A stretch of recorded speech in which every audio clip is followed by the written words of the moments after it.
तो यार एनिमल में देखने जाओगे तो रणबीर कपूर अनिल कपूर से ज्यादा बॉबी देओल की तारीफ हो रही है कि कैसे बॉबी देओल ने इतना बढ़िया कमबैक किया। और बहुत सारे जो एक्टर है 90 के उनको जेनजी जनरेशन जो है वो एक्सेप्ट नहीं कर पा रही थी। जाहिर सी बात है सनी देओल को हमने घातक इन सब मूवी की वजह से पसंद करते हैं, दामिनी, बॉबी देओल, सोल्जर, कई सारी मूवी की वजह से पसंद करते हैं। लेकिन जेनजी को इतना पता नहीं है 90s के एक्टर्स के बारे में और इनका बहुत बड़ा गैप भी रहा है। लेकिन देओल फैमिली ने अच्छा कमबैक किया। लेकिन बॉबी देओल की मैं तारीफ करूंगा। दरअसल बॉबी देओल की अपनी एक स्टोरी है। बॉबी देओल को काम नहीं मिल रहा था और दरअसल बॉबी देओल एक कंफर्ट जोन में जा चुके थे। मतलब वो सिर्फ नाम देखकर काम करते थे। ये इम्तियाज अली ने बताया था लंदन टॉप पे कि रॉकस्टार वो बॉबी देओल के साथ करना चाहते थे लेकिन वो डिले करते थे मूवी। लेकिन एक अच्छे नोट पर उन्होंने मूवी नहीं करने का फैसला किया। लेकिन बॉबी देओल के बाद में मूवी नहीं चली। फिर वो घर पे बैठने लगे। फिर एक दिन उनके बेटे ने कहा कि पापा काम पर क्यों नहीं जाते। बॉबी देओल को वो चीज दिल पर लगी। फिर उन्होंने बॉडी बनाई। फिर वो क्रिकेट लीग खेलने गए और वो क्रिकेट लीग की तस्वीर फेमस हो गई। और वही तस्वीर देखकर संदीप रेड्डी वांगा ने बॉबी देओल को बुलाया और कहा कि ऐसा लुक बनो, मैं आपको काम दूंगा, यानी विलन का रोल दूंगा। लेकिन इसमें बीच में बॉबी देओल जेनजी ऑडियंस या फिर ये जो भी ऑडियंस है, यूथ ऑडियंस, यंग ऑडियंस, उसको कैसे अट्रैक्ट किया। तो सबसे पहले बॉबी देओल ने खुद कहा कि पहले स्क्रिप्ट लेकर उनके यहाँ लोग जाते थे। लेकिन बॉबी देओल को अब समझ आ चुका कि उनको कंफर्ट जोन से बाहर आना पड़ेगा, उनको लोगों के पास जाना पड़ेगा। तो उन लोगों के पास जाने लगे और सलमान खान ने एक वक्त उनसे मिले और सलमान खान ने कहा बुरा वक्त आता है, मेरा ब्याह आया था, मैं तुम्हारे भाई के पीठ पर चढ़ के वापस आ गया। तो बॉबी देओल ने कहा मुझे आपके पीठ पर चढ़ने दो और कम बैक करने दो। फिर बॉबी देओल ने बॉडी बनाई। मूवी फ्लॉप रही लेकिन बॉबी देओल की एक्टिंग सबने नोटिस की।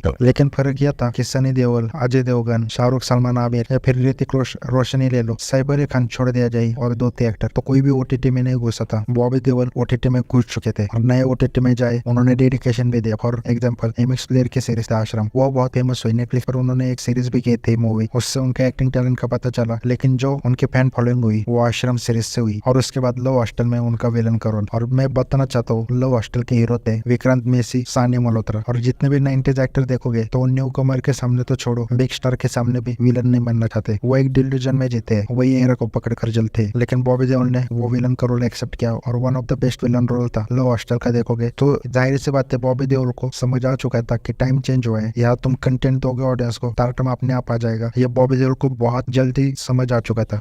और फाइनली अब एनिमल के जरिए यंग ऑडियंस हो, जेन ऑडियंस हो, सभी को पता चल चुका है भाई कि बॉबी देओल किस लेवल के एक्टर है। मतलब हार्डली जितने भी टीजर ट्रेलर आए 6-7 सेकंड का उनका मैक्सिमम 30 सेकंड उनका स्क्रीन प्रेजेंस देखने को मिलता है। और मानो ना या ना मानो, कहीं ना कहीं बॉबी देओल भी वजह है कि काफी लोग इस मूवी के लिए हाइप अप हुए। उनको ये तो देखना है कि रणबीर कपूर अनिल कपूर का रिलेशन कैसा होगा, लेकिन उनको ये भी देखना है कि बॉबी देओल कितना हरामी विलन होगा। लेकिन इससे एक इंडस्ट्री की सच्चाई भी पता चलती है कि जब तुमको काम नहीं मिलता तो तुम्हारे यहाँ कोई आएगा भी नहीं। इंडस्ट्री क्या है, हर इंडस्ट्री, कॉर्पोरेट, हर जगह की यही कहानी है कि भाई तुम्हें समय के साथ चलना पड़ेगा, समय के साथ खुद को बदलना पड़ेगा या फिर लोग तुम्हें भूल जाएंगे। करण जौहर ने पहली बार देओल फैमिली को कॉफी विद करण में शो के ऊपर बुलाया। और बॉबी देओल यार हाउ वर्सेटाइल एक्टर, एक्शन ले लो, कॉमेडी मैं मानता हूँ सबसे बढ़िया होती है, मुश्किल होती है कॉमेडी करना। और बॉबी देओल की चोर मचाए शोर मूवी देखोगे तो इतनी बढ़िया कॉमेडी की थी, राइटिंग का भी कमाल कह सकते हो। रीमेक ही थी ब्लू स्ट्रीक मूवी का, लेकिन वो मुझे मूवी बहुत पसंद है। और मीम्स, जोक्स, ट्रोल करते करते फाइनली बॉबी देओल ने जो इज्जत वो डिजर्व करते थे उनको वो मिली। उनको बहुत ट्रोल किया गया लॉर्ड बॉबी, डीजे बॉबी कहकर, लेकिन आज भी लोग लॉर्ड बॉबी कहते हैं, लेकिन वो रिस्पेक्ट से।